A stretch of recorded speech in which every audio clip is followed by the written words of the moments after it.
Drage moje gledateljice, obećavam da će ovo biti najbolji, najopsežniji i možda i najvažniji videozapis ikada koji ste vidjeli o zdravlju vaše kose i o gubitku kose. Govorit ćemo što je gubitak kose kod žena, koji su glavni uzroci detaljno zašto žene gube kosu. Govorit ćemo o tome kako kemijski lijekovi djeluju na gubitak kose. Govorit ćemo o tome koji su daleko najvažniji minerali koji sprečavaju gubitak kose. Čak ću vam dati informacije koji su dva izvanredna prirodna lijeka ili specijalne biljke koji imaju značajan utjecaj na smanjivanje gubitka kose i mnogo informacija u današnjoj temi vezano za gubitak kose i kako vratiti zdravu bujnu kosu kod žena. Gubitak kose kod žena nije rijedak problem, ali za mnoge može predstavljati izvor velikog stresa i narušenog samopouzdanja. I za razliku od muškaraca, kod kojih je ćelavost često genetski uvjetovana i prepoznatljiva, kod žena gubitak kose može biti difuzan, neprimjetan u ranoj fazi, a uzroci su složeni i raznoliki. I u ovom videozapisu ćete saznati sve što trebate. I prvo, kada krećemo razmišljati o samoj kosi, razmišljat ćemo što je to zapravo normalan gubitak kose, što nije u redu i koje su faze samog rasta kose, pa da malo shvatite o tome kako zapravo kosa raste i zašto ona potencijalno opada. Opadanje kose je jedan od najčešćih estetskih i zdravstvenih problema s kojima se susreću žene. Iako se na prvi pogled čini da je to iznenadna pojava, gubitak kose najčešće je rezultat procesa koji su se u tijelu odvijali mjesecima prije nego što su se primijetili prvi vidljivi znakovi. I da bismo razumjeli kada je opadanje kose normalno, a kada je znak ozbiljnog poremećaja, potrebno je poznavati prirodan ciklus rasta kose i dinamiku folikula dlake. Svaka vlast na našem vlasništvu prolazi kroz nekoliko jasno definiranih ciklusa, a ti ciklusi nisu usklađeni. Različite vlasti nalaze se na različitim fazama, što osigurava da tijelo, vlasnište, nikada ne ostane bez kose. Ciklus se sastoji od tri ključne faze: anagene, kategene i telogene faze. Dakle, kad razmišljamo o nekakvom rastu kose, to će traje dugog niza godina i postoje dvije ključne faze kako kosa raste i kako kosa pada. I kada govorimo o prvoj fazi, ona se naziva anagena faza ili faza rasta. Anagena faza je razdoblje aktivnog rasta kose koje traje 2 do 6 godina. Što je anagena faza duža, to vlast može narasti dulja i u ovoj fazi sudjeluje 80 do 90% svih vlasti na zdravom vlasništvu. A za vrijeme anagene faze folikul dlake je metabolički vrlo aktivan. Stanice matriksa dlake se dijele, formira se vlas, a folikul je duboko ukorijenjen u dermisu i dobro opskrbljen krvlju. Trajanje anagene faze ovisi o genetici, zdravlju hormona, prehrani i mikrocirkulaciji. Ako se anagena faza skraćuje, kosa postaje kraća, tanja i slabija. Druga faza je katagena faza. Katagena faza traje relativno kratko, oko 2 do 3 tjedna. Tijekom ovog perioda rasta kose, kosa prestaje rasti, a folikul se postupno smanjuje i odvaja se od krvne žile koja ga hrani. Ova faza predstavlja pripremu folikula za ulazak u fazu mirovanja i samo 1 do 2% vlasti nalazi se u katagenoj fazi u bilo kojem trenutku. I telogena faza, faza mirovanja i ispadanja, ona otprilike traje negdje 2 do 4 mjeseca. Dakle, to postoje 3 faze. Prva traje od 2 do 6 godina, druga nekoliko tjedana i ova zadnja 2 do 4 mjeseca. I veliki broj vas se pita koliko je to normalno da osoba izgubi samih vlasti tijekom jednog dana. I to je danas super jednostavno za razumijevanje.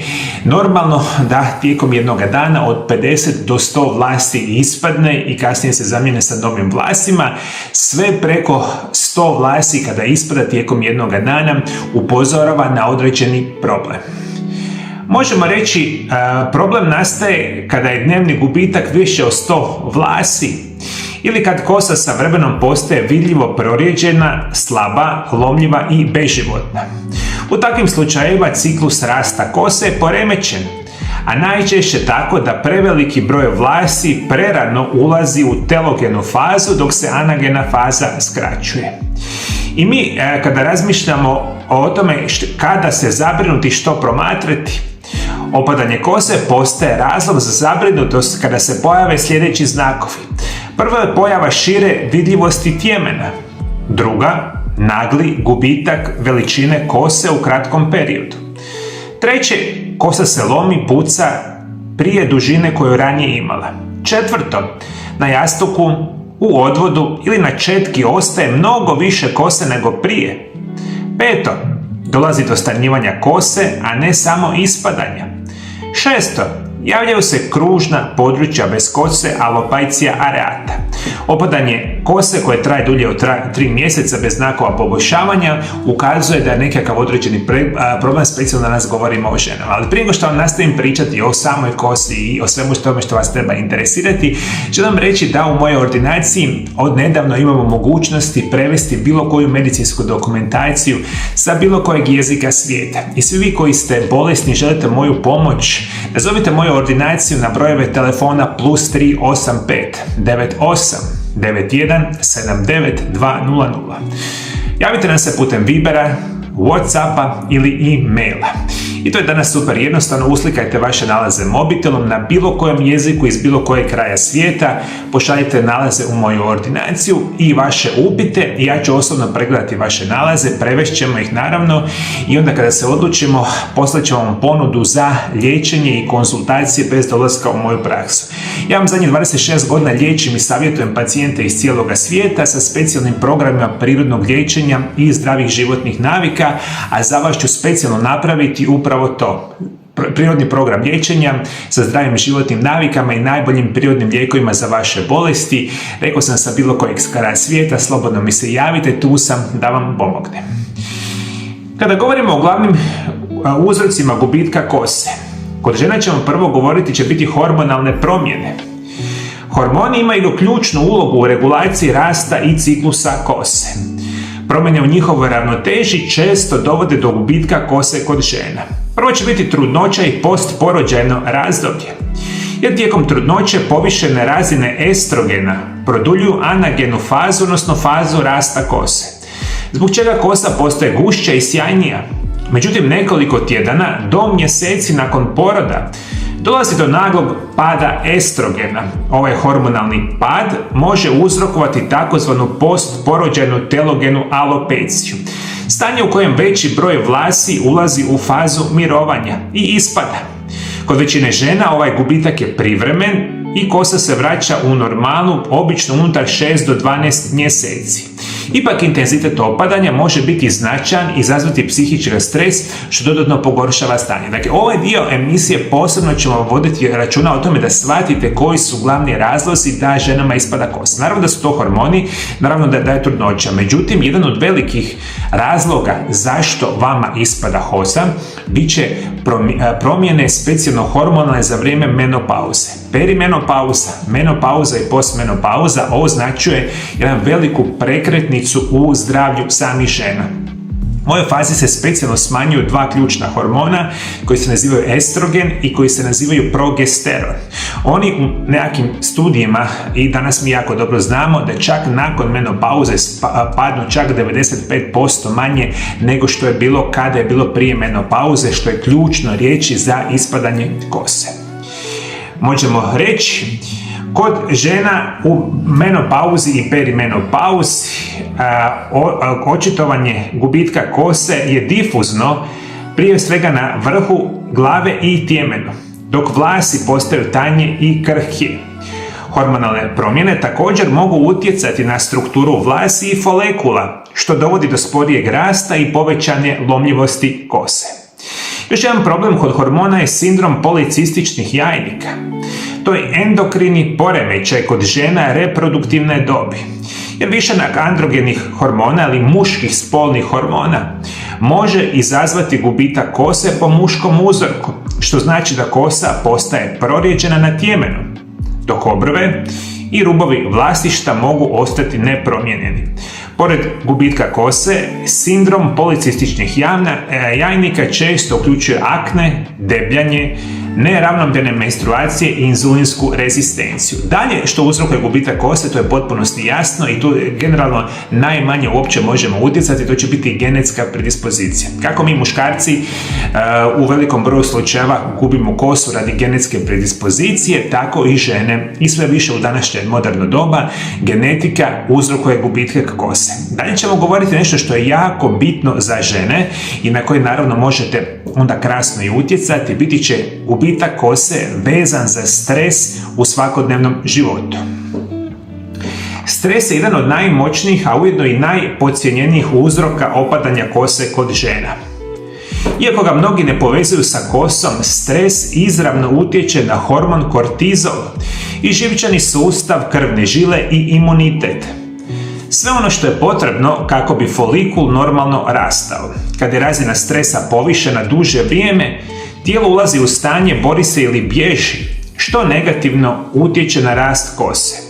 Folikule kose postaju osjetljivije, slabe i potpuno prestanu funkcionirati dok je tijelo u samome stresu. Ono što možemo reći, kako prepoznati da stres uzrokuje opadanje kose.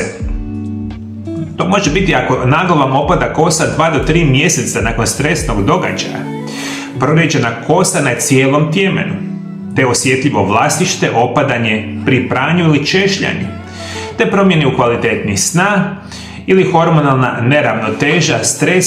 Dakle, to je ključno voditi računa da stres i jako velika količina stresa mogu uzrokovati gubitak kose. Još jedna jako bitna informacija, moji dragi gledatelji.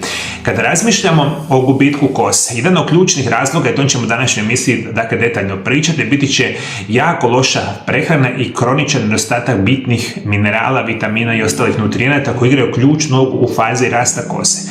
Dakle, kroničan nedostatak nutrijenata dugi vremenski period se najčešće događa kada vi jedete jako lošu hranu godinama i onda u vašem tijelu fale neki od bitnih minerala i vitamina. Oni mogu biti jedan od glavnih razloga gubitka kose i ako je nešto od tih situacija, onda to možete možda relativno lako u relativno jednostavnom i brzom vremenskom periodu riješiti ovaj problem. Dalje što ću vam govoriti, što još utječe na gubitak kose, specijalno u vas žena nakon 50. godine života. To će naravno biti svakodnevno konzumiranje kemijskih sintetskih lijekova. Možemo reći da gubitak kose može biti posljedica djelovanja određenih lijekova, ali i brojnih kroničnih bolesti koje remete hormonalnu ravnotežu, cirkulaciju, imunitet ili metabolizam. I u mnogim slučajevima problem se ne nalazi u samoj kosi, već u stanju organizma. Prvo što ćemo govoriti, lijekovi koji uzrokuju gubitak kose će biti kemoterapija. Jer kemoterapija uništava brzo dijeleće stanice, među njima i stanice folikula kose. Dobra vijest da u većini slučajeva kosa ponovno naraste 2 do 4 mjeseca nakon završetka kemoterapije, a čak ponekad i gušće, ali drugčije teksture. Druga vrsta lijekova su beta blokatori ili antikoagulansi. To su lijekovi za tlak i lijekovi za razređivanje krvi. I veliki broj vaših žena, specijalno nakon 50. godine života, godinama, neki čak i desetljećima, uzimate lijekove za visoki krvni tlak i lijekove za razređivanje krvi. Mi danas jako dobro znamo, kada ovakve vrste lijekova uzimate jako dugi vremenski period, jedna od posljedica uzimanja ovih lijekova će biti gubitak kose. Dalje, lijekovi koji izazivaju gubitak kose biti će kontraceptivi i hormonalna terapija. To je, mislim, super i jednostavno za shvatiti, moji dragi gledatelji. Sve što utječe na vaše hormone, to će biti hormonalna nadomjesna terapija. To će biti kontracepcijske pilule, sve vam uništava funkciju hormona u tijelu. I vi što njih više uzimate, veći je potencijal za mnoge bolesti, a jedan od tih problema će biti naravno i gubitak kose. Isto tako vodite računa, i to veliki broj vas i zna. Nešto što spada pod bolesti koje igraju ključnu ulogu u gubitku kose, prije svega će biti bolesna štitnjača. Možemo reći, štitnjača upravlja metabolizmom stanica uključujući folekule dlake. Usporeni rad štitnjače uzrokuje suhoću kože i kose, lomljive vlasti i difusno proređivanje te usporevu obnovu folikula. Dok ubrzani rast štitnjače uzrokuje slabljenje folikula zbog ubrzanog metabolizma i difuzan gubitak kose, posebice obrva i sličnih situacija. I ono što morate voditi računa kad govorimo o bolestima, štitnjača će biti veliki problem. Još jedan problem što veliki broj vas ne zna će biti dijabetes i rezistencija na inzulin. Osobe koje imaju dijabetes imaju puno veći rizik od razvijanja, naravno, gubitka kose i postoji još par genetskih poremećaja koji uzrokuju gubitak kose, a to će biti bolesti kao što su alopecia areata. To su kružne, glatke, ćelave mrlje na glavi, ili možete imati lupus koji može uzrokovati trajno oštećenje folikula ako dolazi do stvaranja ožiljaka, i čak psorijaza ili dermatitis, gdje kronična upala može narušavati folikul dlake i to je jako, jako bitno za reći. I mi sad, kada govorimo o nečemu što je ključno za vas, sad ću vam govoriti koji su minerali igraju ključnu ulogu u zdravlju vaše kose. I ako bilo koji od ovih minerala u vašem tijelu fali, imate značajni rizik od gubitka kose, a mnogi od njih zapravo toga niste ni svjesni i kada njih ponovo vraćamo u naše tijelo, naša kosa će ponovo rasti bolja, gušća i slično. Prvi mineral koji vama itekako treba će biti cink. Cink je esencijalni mineral uključen u više od 300 enzimskih kataliziranih procesa u tijelu. A za kosu je posebno važan jer podupire rast i obnovu folikula dlake. Jača imunitet što smanjuje upalne procese koji mogu štetiti folikulama. Te sudjeluje u sintezi keratina, glavnog strukturnog proteina kose. Te pomaže u regulaciji hormona, posebno androgena, čija neravnoteža može uzrokovati gubitak kose. Preporučena dnevna doza će biti od 50 do 100 mg cinka dnevno. Drugi mineral je ključan, biti će bakar. Bakar sudjeluje u sintezi melanina pigmenta kose, pa pomaže očuvanju prirodne boje kose. Djeluje zajedno sa cinkom na metabolizam keratina i rasta kose, te podupire formiranje kolagena i elastina što doprinosi elastičnosti vlasti. Za odrasle žene preporučena dnevna doza bakra je 2 do 3 mg dnevno. Ono što je još jako bitno za reći, treći mineral se naziva silicij. Silicij sudjeluje u sintezi kolagena, keratina, povećava elastičnost i čvrstoću kose, smanjuje lomljivost i doprinosi oporavku vlastišta i folikula. I to je, mislim, jako, jako bitno za napomenuti. Ova tri minerala, i cink, i bakar, i silicij su ključni, međutim kada razmišljamo o zaustavljanju gubitka kose i poticanju zdravlja vaše kose, vama trebaju svi minerali, svi vitamini u preporučenim dnevnim dozama. Zato ću vam, moji dragi gledatelji, preporučiti. A ovo je specijalno vezano za osobe nakon 50. godine života, ali realno za svaku osobu. I kako da mi nadoknadimo sve te minerale i vitamine koje nama trebaju?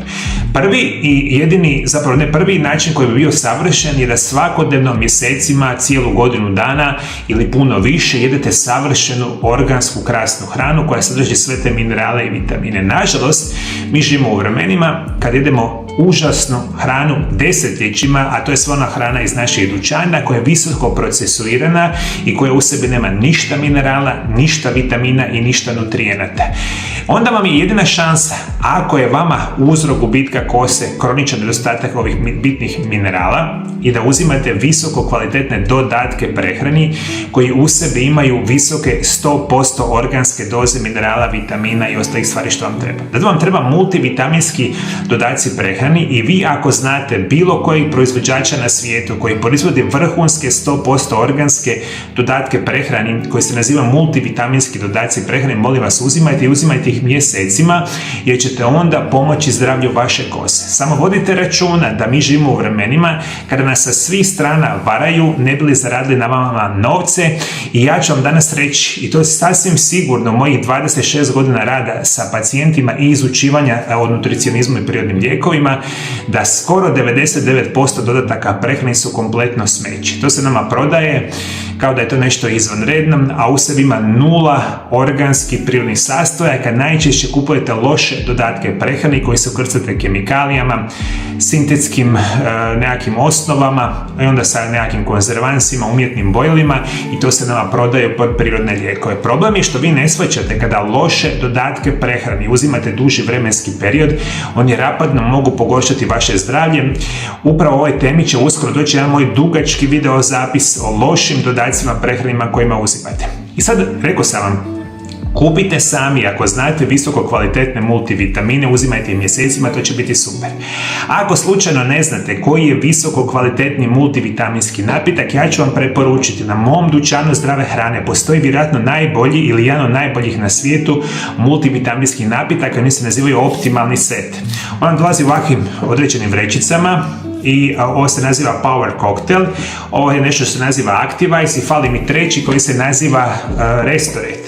Ovaj dodatak prehrani se naziva optimalni set, možete ga kupiti odmah ovdje dolje ispod video zapisa kod mene i u ovakvoj jednoj vrećici imate jedan prah koji mutite u vodi i pijete ga jedan dan ujutro, jedan dan navečer i onda uzimate sve minerale, sve vitamine u preporučenim organskim formama. I ako smatrate da tako vama nešto treba, dolje ispod video zapisa kupite dodatke prehrani za 3 mjeseca minimalno, uzimajte ih i nadoknadit ćete sve minerale, sve vitamine koje vama trebaju za zdravlje vaše kose u čistim prirodnim organskim formama. Jeste me shvatili, moji dragi gledatelji? Idemo dalje sa emisijom. Slušajte, ovo je jako bitno. Koliko brzo možete očekivati poboljšavanje kose ako počnete liječiti problem? Rezultati ovise o uzroku gubitka kose. Privremeni gubitak kose može se poboljšati unutar 3 do 6 mjeseci uz adekvatnu prehranu, minerale i smanjenje stresa. Kod hormonalnih poremećaja i alopecije terapija može zahtijevati 6 do 12 mjeseci. I to je ono što veliki broj vas računa, dakle nikada nema brzo popravljanje gubitka kose, vjerojatno će vam možda trebati i godinu dana uz zdrav način života, zdrave životne navike, primjenom prirodnih lijekova, da vaša kosa ponovo počne izrasti kako treba. Jeste me shvatili? Na početku emisije smo govorili da ona prva faza kose ide od 2 do 6 godina, zato ona ne može toliko savršeno brzo rasti.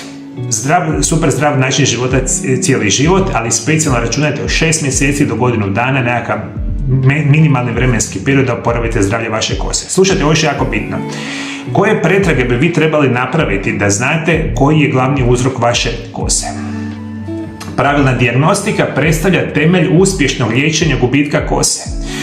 Kod žena je opadanje kose najčešće multifaktoralno i može biti povezano sa hormonima, stresom, nedostatkom nutrijenata, genetikom, autoimunim procesima, lijekovima ili nezdravom kosom ili vlastištom.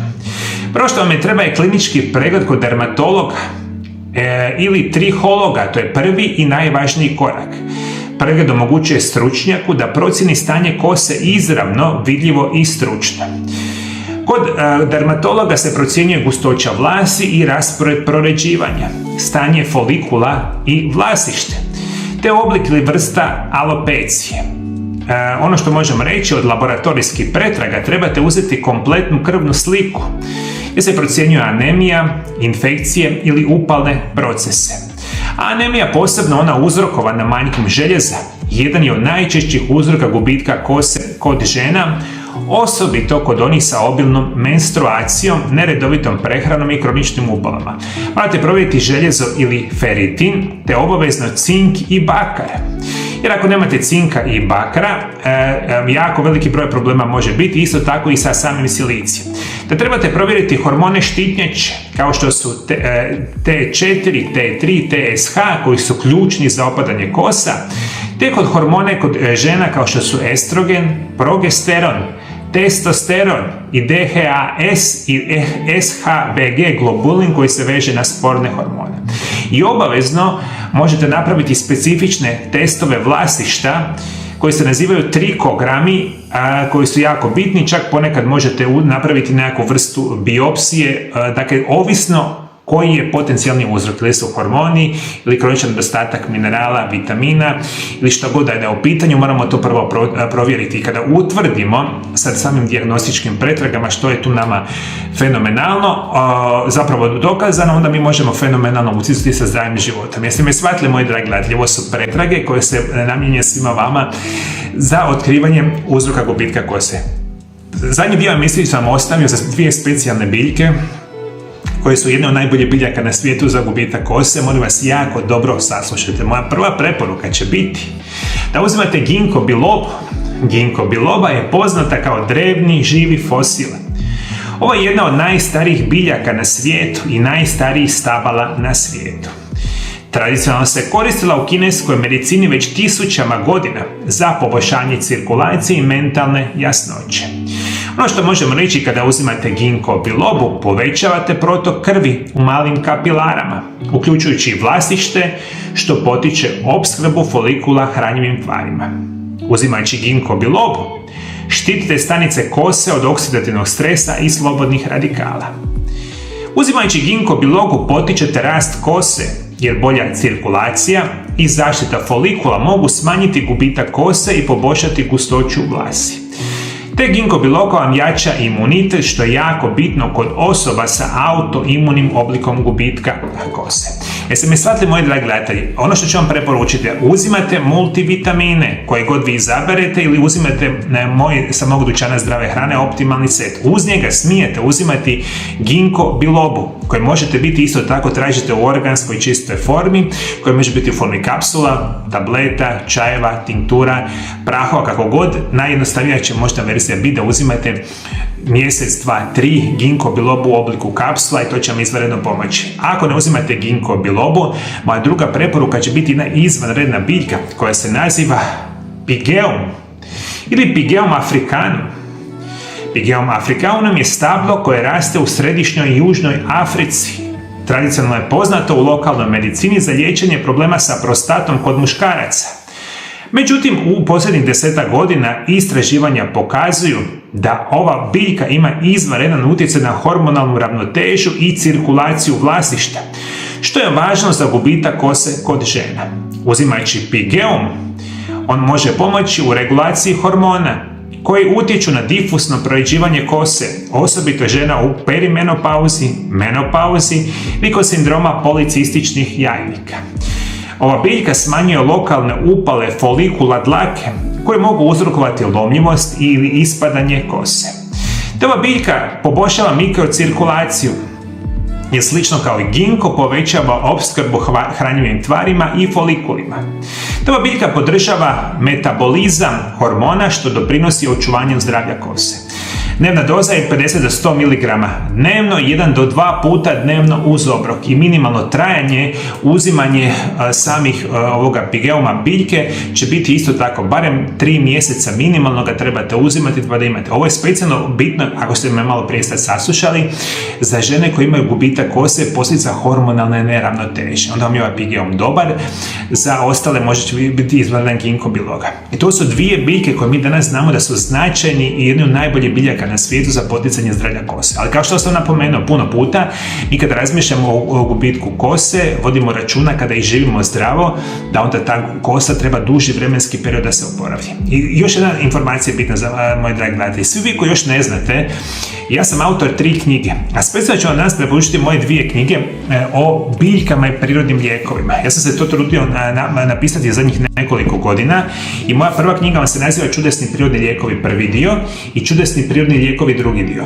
Vidite, ove 2 knjige su u nastavcima knjige vezano uz biljke i utjecaj biljaka na zdravlje vašega života, prevenciju teških bolesti, primjenu i puno toga. U ove 2 knjige imate nekakvih 500 stranica vezano uz najbolje biljke na svijetu i ovaj serijal će biti puno duže. Jednog dana kad budem htio, napisat ćemo još nekoliko knjiga vezano za prirodne lijekove, ali u ovih 500 stranica ćete puno naučiti ne samo o sprečavanju gubitka kose, nego generalno za vaše zdravlje. Zato kupite moje 2 knjige, Čudesni prirodni lijekovi, prvi i drugi dio. Imate i naravno dole ispod video zapisa. Šaljemo knjige u cijeli svijet i da nisam zaboravio, ova prva knjiga Čudesni prirodni lijekovi prvi dio je prevedena na engleski i hrvatski. Na tim jezicima jezicima i možete kupiti, a ova druga je prevedena samo na hrvatski jezik i možete kupiti samo na hrvatskom jeziku. Moji dragi gledatelji, jeste li šta pametno naučili? Ja se nadam da jeste, i za kraj emisije kao i uvijek ostavljam vam sa mišlju iz Biblije i danas ćemo čitati nešto jako bitno, jako krasno. Čitat ćemo Evanđelje po Marku 8:22. To će biti ozdravljenje slijepca iz Betsaide. U Bibliji piše: dođu u Betsaidu, te mu dovedu slijepca i zamole ga da ga dotakne. On prihvati slijepca za ruku, izvede ga izvan sela, pljune mu oči, stavi na njega ruke i zapita ga: vidliš li šta? On diže oči i reče: vidim ljude, pričinjaju mi se kao stabla koja hodaju. Zatim mu ponovo stavi ruke na oči, a on potpuno progleda i ozdravi, tako da je sve sasvim jasno vidio. Tada ga posla kući, ni u selo, i reče mu: ne ulazi. Evanđelska priča o Isusu koji ozdravlja slijepca nosi snažnu poruku koju možemo povezati sa brigom o zdravlju, uključujući i temama kojima se bavimo u današnjoj emisiji. Od gubitka kose, hormonalnih poremećaja, pa sve do prirodnih terapija i oporavka tijela. Isus najprije odvodi slijepca iz sela, što simbolizira potrebu da se čovjek odmakne od buke, stresa i svakodnevnih smetnji, kako bi mogao čuti svoje tijelo i razumjeti njegove potrebe. I sam proces ozdravljenja u priči odvija se postupno. Slijepac najprije vidi nejasno, a potom jasno. To je slika stvarnog procesa iscjeljenja kakav danas vidimo kod ljudi. Ništa se ne događa preko noći. I kod gubitka kose, loše apsorpcije željeza, hormonske neravnoteže ili iscrpljenog imuniteta. Tijelu treba vremena da obnovi zalihe minerala i vitamina i da se folikuli oporave, a tkiva regeneriraju. U biblijskoj priči posebno je važan trenutak kada slijepac sam potvrđuje prve znakove poboljšanja.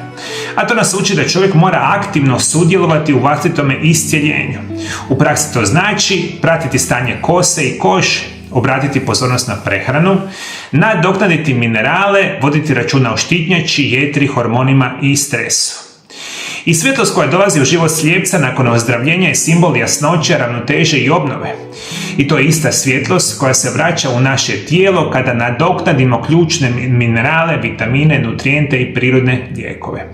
Zato ova biblijska poruka snažno povezana sa cijelom našom emisijom, jer je iscjeljenje proces koji traži pripremu, razumijevanje, svakodnevnu brigu i suradnju sa vlastitim tijelom, i kao bilo koja, kronična bolest, tako možda i problemi sa kosom, nikada ništa ne ide preko noći, nego uvijek treba vremena i pravilnog vođenja da bi onda se situacija poboljša. Ništa u životu nije niti brzo, niti jednostavno, niti jeftino, koliko god ljudi to najčešće mislili. To je potpunosti pogrešna činjenica. Vi ako imate bilo kakvih informacija o sprječavanju gubitka kose, molim vas naravno dolje ispod video zapisa pišite. Ako vam se svidio ovaj video zapis, podijelite ga sa drugim osobama da i nešto i druge osobe saznaju. Ali prije nego što odete, molim vas, ovdje pored mene u ovom malom prozorčiću imate moj drugi video zapis koji je vezan za ključne vitamine za gubitak kose. To je jedan krasan video zapis koji je nedavno isto tako izašao. Kliknite na ovaj mali prozor, a ako ga niste pogledali, pogledajte ga. Mislim da ćete onda imati cjelokupnu sliku o svim mineralima, vitaminima i o sprječavanju gubitka kose. Moji dragi gledatelji, Bog vas blagoslovio, Bog blagoslovio vašu obitelj, vidimo se drugi puta. Lijepi pozdrav!